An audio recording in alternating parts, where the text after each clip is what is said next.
ಸ್ನೇಹಿತರ ನಮಸ್ಕಾರ. ಮತ್ತೊಂದು ವಿಡಿಯೋಗೆ ಸ್ವಾಗತ ಸುಸ್ವಾಗತ. ಸ್ನೇಹಿತರ, ಇದೀಗ ಗಿಲ್ಲಿ ನಟ ಮತ್ತು ಕಾವ್ಯ ಅವರು ಬಹಳ ಬ್ಯುಸಿಯಾಗಿದ್ದಾರೆ ವೇದಿಕೆ ಕಾರ್ಯಕ್ರಮಗಳಲ್ಲಿ.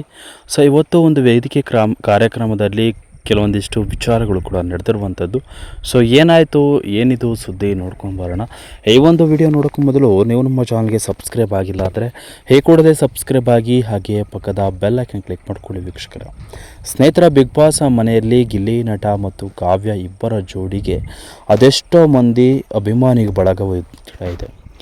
ಗಿಲ್ಲಿ ನಟನಿಗೆ ಬಿಗ್ ಬಾಸ್ ಮನೆಯಿಂದ ಆಚೆ ಬಂದ ಮೇಲೆ ಭಾಳ ಒಂದು ಅದೃಷ್ಟವೇ ಬದಲಾಗಿದೆ ಅಂತಲೇ ಹೇಳ್ಬೋದು.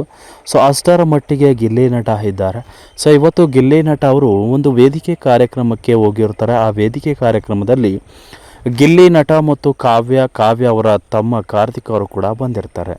ಈ ಒಂದು ವಿಚಾರದಲ್ಲಿ ಇನ್ಸಿಡೆಂಟ್ ಏನಪ್ಪ ಅಂದರೆ, ವೇದಿಕೆ ಮೇಲೆ ತಮಾಷೆ ಮಾಡ್ತಾ ಗಿಲ್ಲಿ ಅವರು ಕಾವ್ಯ ಅವರ ತಮ್ಮನ ಮುಂದೆ ಕಾವ್ಯ ಅವರಿಗೆ ಪ್ರಪೋಸ್ ಮಾಡಿದ್ದಾರೆ. ಇದು ಎಲ್ಲೋ ಒಂದು ಕಡೆ ಖುಷಿಯಾದ ವಿಚಾರವೂ ಕೂಡ ಹೌದು.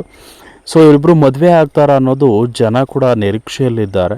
ಸೊ ಆದಷ್ಟು ಬೇಗ ಇವರು ಮದುವೆ ಆಗಲಿ ಅಂತ ಜನರು ಕೂಡ ಕೆಲವೊಂದಿಷ್ಟು ವಿಡಿಯೋಗಳನ್ನು ಎಡಿಟ್ ಮಾಡೋದಾಗಿರ್ಬೋದು, ಸೋಷಿಯಲ್ ಮೀಡಿಯಾಗಳಲ್ಲಿ ಭಾಳ ಟ್ರೆಂಡ್ನಲ್ಲಿದ್ದಾರೆ. ಗಿಲ್ಲಿ ನಟ ಮದುವೆ ಆಗಬೇಕು ಕಾವ್ಯ ಅವರ ಜೊತೆ, ಇವರಿಬ್ಬರ ಜೋಡಿ ಸಖತ್ತಾಗಿದೆ. ಇವರಿಬ್ಬರ ಸ್ನೇಹಕ್ಕೆ ಯಾರ ಕೆಟ್ಟ ದೃಷ್ಟಿ ಕೂಡ ಬೀಳಬಾರ್ದು ಅಂತ ಅವರೆಲ್ಲರೂ ಕೂಡ ಪ್ರಾರ್ಥನೆನ ಮಾಡಿಕೊಡ್ತಾ ಇದ್ದಾರೆ. ಸೊ ವೇದಿಕೆ ಕಾರ್ಯಕ್ರಮಕ್ಕೆ ಹೋದಂತಹ ಇವರಿಬ್ಬರು ಕೂಡ ಭಾಳ ರೆಸ್ಪಾನ್ಸ್ ಸಿಕ್ಕುತ್ತೆ. ಇವರಿಬ್ಬರಿಗೂ ಕೂಡ ಕಾವ್ಯ ಗಿಲ್ಲಿ ಅನ್ನೋದು ಅಭಿಮಾನಿ ಬಾಯಲ್ಲೇ ಬರ್ತಾ ಇರೋವಂಥದ್ದು. ಸೊ ಮದುವೆ ಆವಾಗ ಅನ್ನೋದು.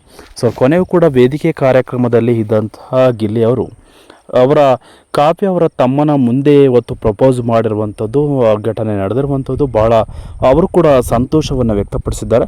ಸೊ ಯಾಕೆಂದರೆ ಏನೇ ಮಾತನಾಡಿದರೂ ಕೂಡ ಗಿಲ್ಲಿ ಅವರ ವಿಚಾರದಲ್ಲಿ ಕಾಮಿಡಿ ಅನ್ನಿಸ್ಬಿಡುತ್ತೆ. ಯಾಕೆಂದರೆ ಅವರ ಮಾತು ಹಾಗೇ ಇರುತ್ತೆ. ಹಾಗಾಗಿ ಸೊ ಕಾದು ನೋಡಬೇಕಿದೆ ವೀಕ್ಷಕರೇ, ಇವರಿಬ್ಬರ ಒಂದು ಸ್ನೇಹ ಪ್ರೀತಿ ಏನಾಗುತ್ತೆ ಅನ್ನೋದು.